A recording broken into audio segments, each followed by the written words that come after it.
Hello and welcome. For my next project I'll be painting two of these little Eavy Bombers. I'm going to be painting them in two different styles. The left one will be painted like an armour modeller and the right one will be like what I would call a wargamer painter. Now, after picking up the wrong model to do my pre-shading, I will highlight all the areas on the model that I don't want there to be a shadow, whilst clearing the dry tip every 10 seconds because I'm using white ink instead of black. Now, I made an airbrush stencil using a hot needle and a little bit of acetate. Using the stencil I'll just randomly place patterns all over the model, using the black ink I was supposed to use originally. I will also freehand some black on there to make it as random as possible, and then going back over the white to tone down some of the overspray. When spraying the base colour, I just make sure that I'm only putting thin layers on and constantly checking to make sure I'm not completely wiping out the pre-shading. The result will be quite subtle, but however it does make a difference, and it stops the panels from looking flat and boring. I am painting this model like a BF 109, so I'm using the traditional RLM colours. I have, however, mixed the colours myself a long time ago and I've forgotten the recipe. However, any armour modeller will tell you it's the wrong colour anyway. Normally on larger airplane I would tape off the areas for different colours. However, I thought let's throw caution into the wind. I wasn't sure what I was going to do with the windows, so I painted them white. Normally I just use clear perspex, unfortunately they're not provided in this kit. Now I'll be using my favourite metallic ink to paint all the parts that I want to represent as bare metal. Now I can't be bothered to show all the painting, so I used gold for the little highlights and little edges. I used the gun metal for all the little gun barrels. Used the German grey for any areas I wanted to represent rubber. Yeah, the red for like accenty parts, I don't know. And then the light green for the little impy type orky people on it. I then watered down some blue ink to try and put a glaze onto the windows, which didn't work out how I wanted it to. I then used various inks to change the colour of the metallics, to make them look like bronze, for example. After this came the varnishing.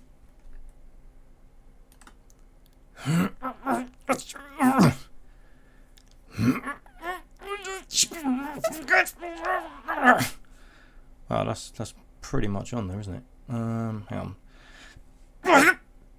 Grayskull, come off! No!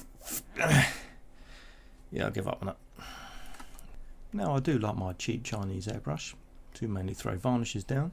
However, it is impossible to put back in its stand without actually pouring all the varnish or whatever's inside it onto the table. Now, after my wife kindly opened the bottle, I shall do... Hang on, why is it not opening? What, bloody child lock as well. Now I use this particular varnish straight out of the tub and it works out perfectly fine. Just lay on a nice thick coat and it seems to level off and come off nice and shiny. I'm so shiny! Now wait, it's something just for me, you'll never be quiet. Now I do recommend this varnish remover, it does clear up the airbrush perfectly. Now I'm using some Edouard decals and they only require a few seconds in water.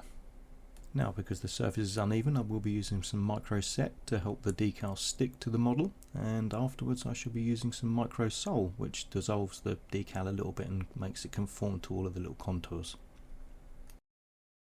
Vinegar might work because this stuff definitely smells like vinegar.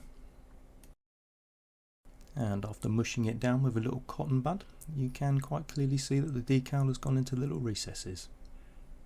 I did use a various amount of decals all over the place, including some very small ones and ones hidden in little areas just to make it a little bit more interesting. The good thing about these particular decals is that the carrier film actually comes off with a little bit of care, and in my opinion makes a massive difference to the final product. However, if you're not careful, you will rip up some of the decal with the carrier film. Now comes one of my favourite products, the AK wash. I very carefully and delicately went and put this in all the little recesses around the model to help force the shadows. This brings out all the little details within the model. And I totally didn't just wipe it all over the place later. Now when it comes to clearing it up, I do recommend only using the tiny bit of liquid that's on the top of the lid and still wiping that excess off. All you have to do is gently rub away against the little contours and it just comes off nice and easy, leaving the recesses all dark and black. It also helps to really force the contrast between all the colours. Now I'm going to tackle those pesky windows again. I'm just going to take a little bit of white ink and place it in the corners and then try and spread it out to mimic the light reflecting off the top of it. I'll then get my oil brush to blend the white in so it's not so stark. And then I shall crack out my dark grey to mimic gun smoke and exhaust stains and any oil stains that I want to put on the plane. Once I'm happy with the model, it will be given a nice little matte coat. Now I do recommend shaking matte like your life depends on it, otherwise it will just come out glossy. Again, I use it straight out of the bottle, but this time give it several thin coats to make sure the matte comes through, as I find a thick coat will give it a milky, hazy sort of effect when it dries. All that's left is to super glue on the little armaments, and I've learnt to wear gloves for this very reason. Well, I hope you enjoyed, and hopefully you'll be watching my second video painting another one of these, but in a Warhammer style, where I'll be limiting myself to some fairly strict restrictions that they seem to apply on their models and their painting.